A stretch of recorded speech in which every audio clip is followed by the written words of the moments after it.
ओम नमो भगवते वासुदेवाय। आप सभी का हमारे YouTube चैनल पर हार्दिक स्वागत है। आज हम जानेंगे पुराणों में वर्णित एकादशी का महात्म्य।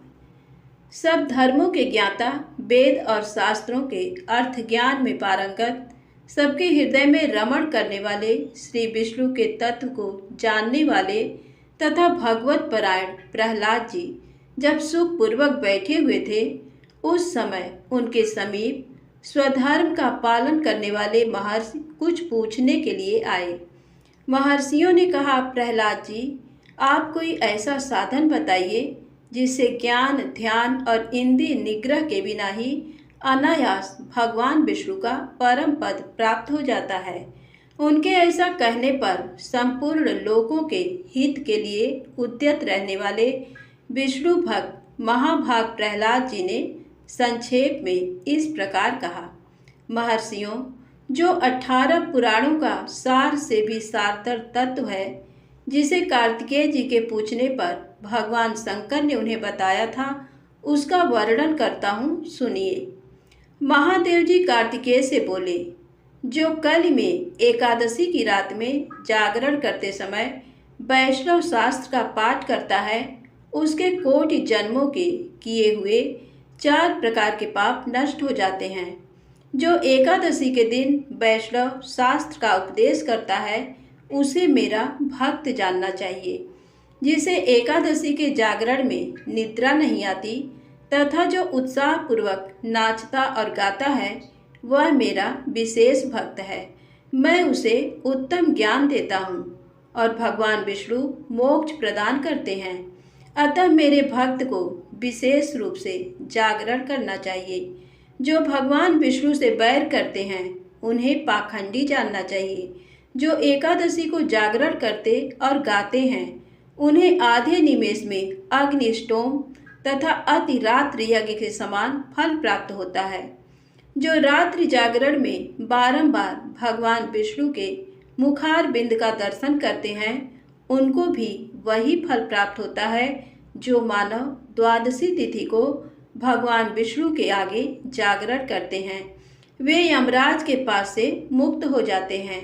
जो द्वादशी को जागरण करते समय गीता शास्त्र से मनोविनोद करते हैं, वे भी यमराज के बंधन से मुक्त हो जाते हैं। जो प्राण त्याग हो जाने पर भी द्वादशी का जागरण नहीं छोड़ते, वे धन्य और पुण्यात्मा हैं। जिनके वंश के लोग एकादशी की रात में जागरण करते हैं, वे ही धन्य हैं। जिन्होंने एकादशी को जागरण किया है, उन्होंने यज्ञ, दान, गया श्राद्ध और नित्य प्रयाग स्नान कर लिया। उन्हें सन्यासियों का पुण्य भी मिल गया और उनके द्वारा इष्टापूर्त कर्मों का भी भली भांति पालन हो गया। सदानंद, भगवान विष्णु के भक्त जागरण सहित एकादशी व्रत करते हैं, इसलिए वे मुझे सदा ही विशेष प्रिय हैं। जिसने वर्धिनी एकादशी की रात में जागरण किया है, उसने पुनः प्राप्त होने वाले शरीर को स्वयं ही भस्म कर दिया। जिसने तिस्पृशा एकादशी को रात में जागरण किया है, वह भगवान विष्णु के स्वरूप में लीन हो जाता है। जिसने हरिबोधिनी एकादशी की रात में जागरण किया है, उसके स्थूल सूक्ष्म सभी पाप नष्ट हो जाते हैं। जो द्वादशी की रात में जागरण तथा ताल स्वर के साथ संगीत का आयोजन करता है, उसे महान पुण्य की प्राप्ति होती है। जो एकादशी के दिन ऋषियों द्वारा बनाए हुए दिव्य स्तोत्रों से ऋग्वेद, यजुर्वेद तथा सामवेद के वैष्णव मंत्रों से, संस्कृत और प्राकृत के अन्य स्तोत्रों से व गीत वाद्य आदि के द्वारा भगवान विष्णु को संतुष्ट करता है, उसे भगवान विष्णु भी परमानंद प्रदान करते हैं। जो एकादशी की रात में भगवान विष्णु के आगे वैष्णव भक्तों के समीप गीता और विष्णु सहस्र नाम का पाठ करता है, वह उस परम धाम में जाता है जहाँ साक्षात भगवान नारायण विराजमान हैं। पुण्यमय भागवत तथा स्कंद पुराण भगवान विष्णु को प्रिय है। मथुरा और ब्रज में भगवान विष्णु के बाल चरित्र का जो वर्णन किया गया है, उसे जो एकादशी की रात में भगवान केशव का पूजन करके पड़ता है, उसका पुण्य कितना है ये मैं भी नहीं जानता। कदाचित भगवान विष्णु जानते हों।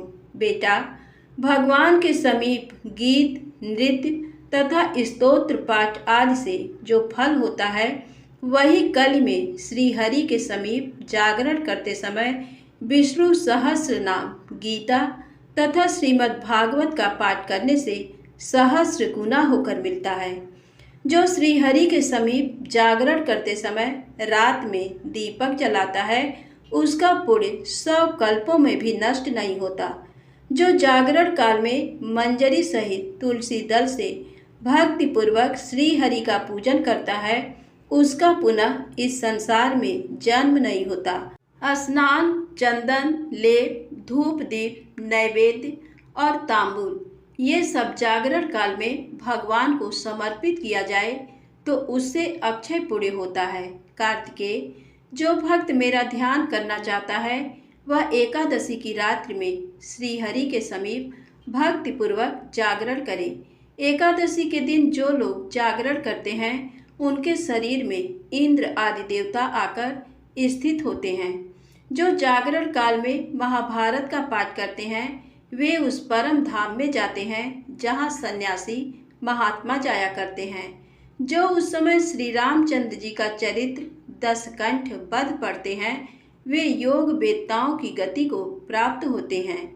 जिन्होंने श्री हरि के समीप जागरण किया है, उन्होंने चारों वेदों का स्वाध्याय, देवताओं का पूजन, यज्ञों का अनुष्ठान तथा सब तीर्थों में स्नान कर लिया।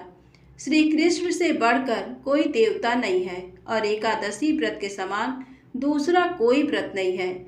जहाँ भागवत शास्त्र है, भगवान विष्णु के लिए जहाँ जागरण किया जाता है और जहाँ सालग्राम शिला स्थित होती है, वहाँ साक्षात भगवान विष्णु उपस्थित होते हैं।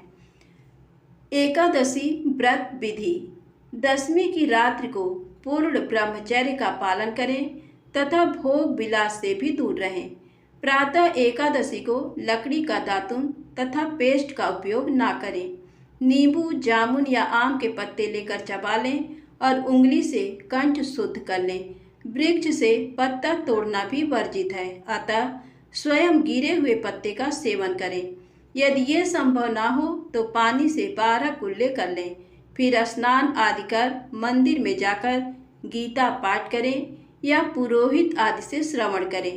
प्रभु के सामने इस प्रकार प्रण करना चाहिए कि आज मैं चोर, पाखंडी और दुराचारी मनुष्य से बात नहीं करूँगा और ना ही किसी का दिल दुखाऊंगा।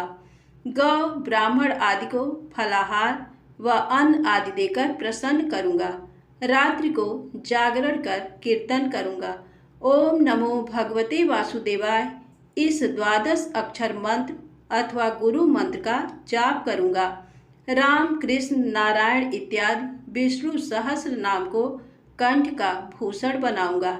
ऐसी प्रतिज्ञा करके श्री विष्णु भगवान का स्मरण कर प्रार्थना करें कि हे त्रिलोकपति, मेरी लाज आपके हाथ है, अतः मुझे इस प्रण को पूरा करने की शक्ति प्रदान करें। मौन जप, शास्त्र पठन, कीर्तन, रात्रि जागरण एकादशी व्रत में विशेष लाभ पहुंचाते हैं। एकादशी के दिन अशुद्ध द्रव्य से बने पेय ना पिए। घर में निकाला हुआ फल का रस अथवा थोड़े दूध या जल पर रहना विशेष लाभदायक है। व्रत के दशमी, एकादशी और द्वादशी इन 3 दिनों में कांसे के बर्तन, मांस, प्याज, लहसुन, मसूर, उड़द, चने, कोदो, साग, शहद, तेल और अधिक जल का सेवन ना करें।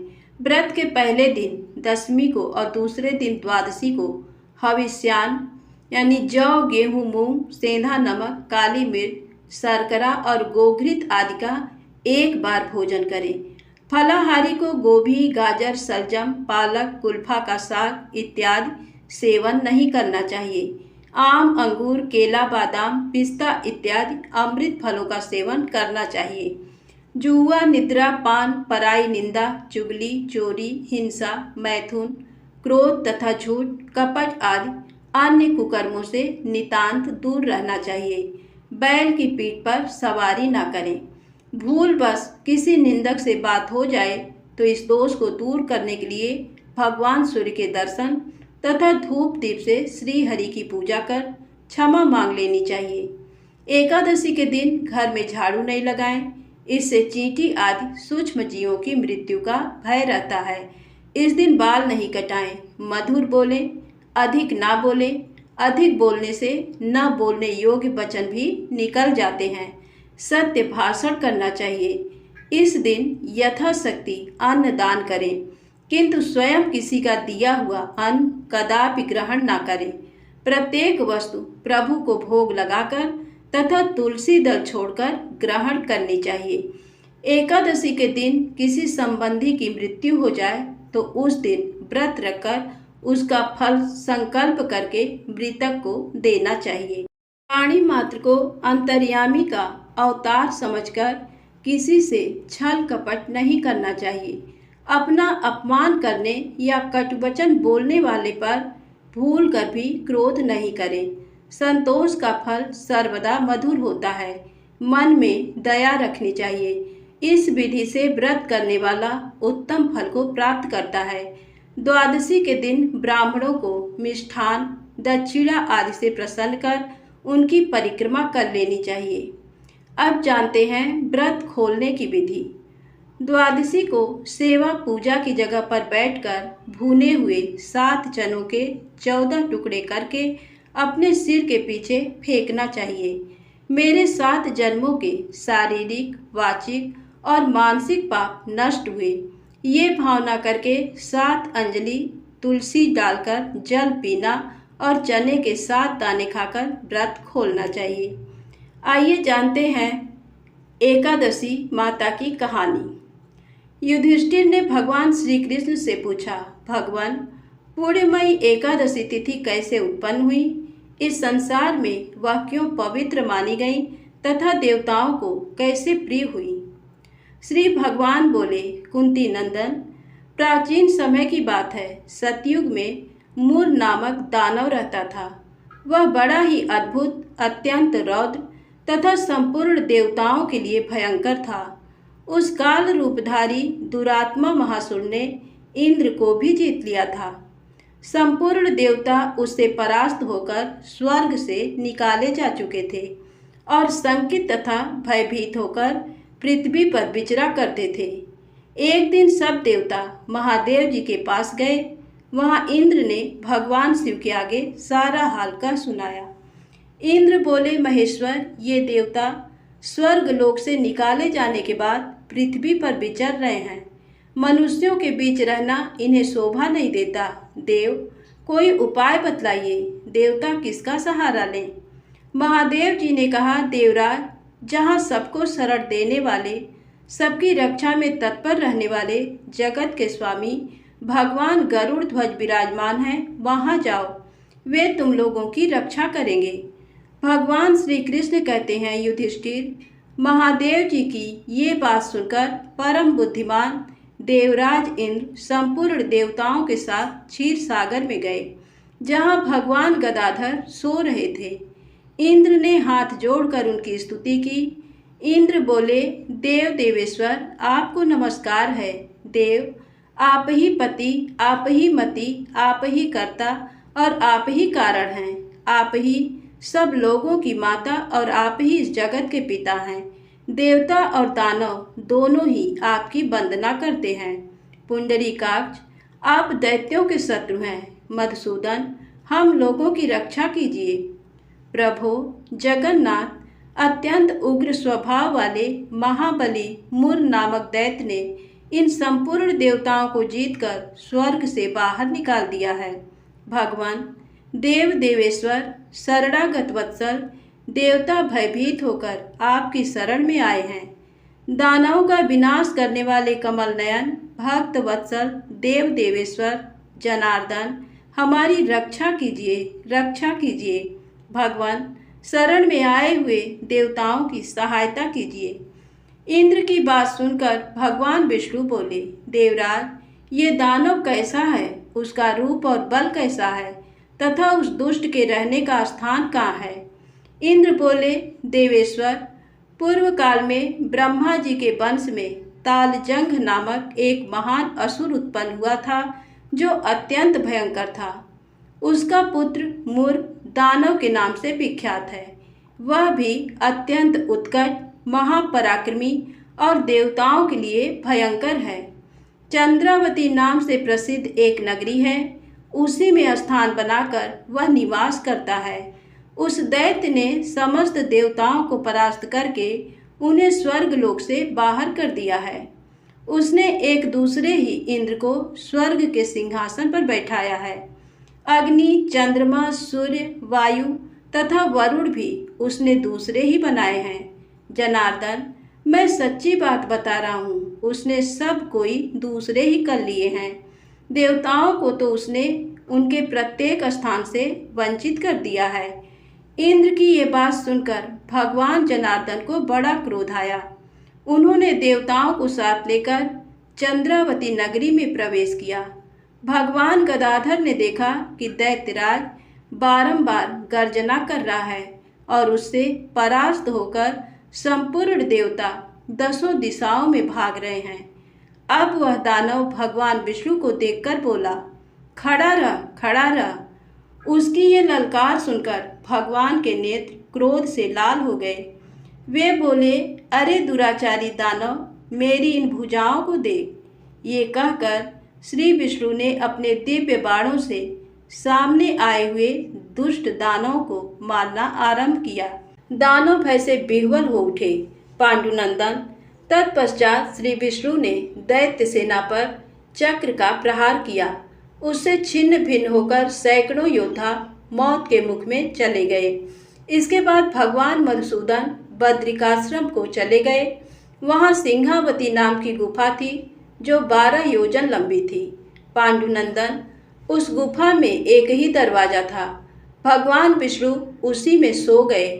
वह दानव मूर्ख भगवान को मार डालने के उद्योग में उनके पीछे पीछे तो लगा ही था, अतः उसने भी उसी गुफा में प्रवेश किया। वहां भगवान को सोते देख उसे बड़ा हर्ष हुआ। उसने सोचा, ये दानवों को भय देने वाला देवता है, अतः निसंदेह इसे मार डालूंगा। युधिष्ठिर, दानव के इस प्रकार विचार करते ही भगवान विष्णु के शरीर से एक कन्या प्रकट हुई, जो बड़ी ही रूपवती, सौभाग्यशालिनी तथा दिव्य अस्त्र शस्त्रों से सुसज्जित थी। वह भगवान के तेज के अंश से उत्पन्न हुई थी। उसका बल और पराक्रम महान था। युधिष्ठिर, दानवराज मुर ने उस कन्या को देखा। कन्या ने युद्ध का विचार करके दानव के साथ युद्ध के लिए याचना की। युद्ध छिड़ गया। कन्या सब प्रकार के युद्ध कला में निपुण थी। वह मुर नामक महान असुर उसके हुंकार मात्र से राख का ढेर हो गया। दानव के मारे जाने पर भगवान जाग उठे। उन्होंने दानव को धरती पर इस प्रकार निष्प्राण पड़ा देखकर कन्या से पूछा, मेरा ये शत्रु अत्यंत उग्र और भयंकर था, किसने इसका वध किया है? कन्या बोली, स्वामी, आपके ही प्रसाद से मैंने इस महादैत्य का वध किया है। श्री भगवान ने कहा, कल्याणी, तुम्हारे इस कर्म से तीनों लोगों के मुनि और देवता आनंदित हुए हैं, अतः तुम्हारे मन में जैसी इच्छा हो उसके अनुसार मुझसे कोई वर मांग लो। देव दुर्लभ होने पर भी वह वर मैं तुम्हें दूंगा, इसमें तनिक भी संदेह नहीं है। वह कन्या साक्षात एकादशी ही थी। उसने कहा, प्रभु, यदि आप प्रसन्न हैं तो मैं आपकी कृपा से सब तीर्थों में प्रधान, समस्त विघ्नों का नाश करने वाली तथा सब प्रकार की सिद्धि देने वाली देवी हूँ। जनार्दन, जो लोग आप में भक्ति रखते हुए मेरे दिन को उपवास करेंगे उन्हें सब प्रकार की सिद्धि प्राप्त हो। माधव, जो लोग उपवास, नक्त भोजन अथवा एक भुक्त करके मेरे व्रत का पालन करें उन्हें आप धन, धर्म और मोक्ष प्रदान कीजिए। श्री विष्णु बोले, कल्याणी, तुम जो कुछ कहती हो वह सब पूर्ण होगा। भगवान श्री कृष्ण कहते हैं, युधिष्ठिर, ऐसा वर पाकर महाव्रता एकादशी बहुत प्रसन्न हुई। दोनों पक्षों की एकादशी समान रूप से कल्याण करने वाली है, इसमें शुक्ल और कृष्ण का भेद नहीं करना चाहिए। यदि उदय काल में थोड़ी सी एकादशी, मध्य में पूरी द्वादशी और अंत में किंचित त्रयोदशी हो तो वह तिस्पृशा एकादशी कहलाती है। वह भगवान को बहुत ही प्रिय है। यदि एक तिस्पृशा एकादशी को उपवास कर लिया जाए तो 1000 एकादशी व्रतों का फल प्राप्त होता है। जो मनुष्य एकादशी को उपवास करता है वह वैकुंठ धाम में जाता है, जहाँ साक्षात भगवान गरुड़ ध्वज विराजमान रहते हैं। जो मानव हर समय एकादशी के महात्म का पाठ करता है उसे 1000 गौदान के पुण्य का फल प्राप्त होता है। जो दिन या रात में भक्ति पूर्वक इस महात्म का श्रवण करते हैं वे निस्संदेह ब्रह्म हत्या आदि पापों से मुक्त हो जाते हैं। एकादशी के समान पाप नाशक व्रत दूसरा कोई नहीं है। प्रेम से बोलें विष्णु भगवान की जय हो। दोस्तों, वीडियो पसंद आए तो कृपया मेरे चैनल को लाइक सब्सक्राइब अवश्य करें।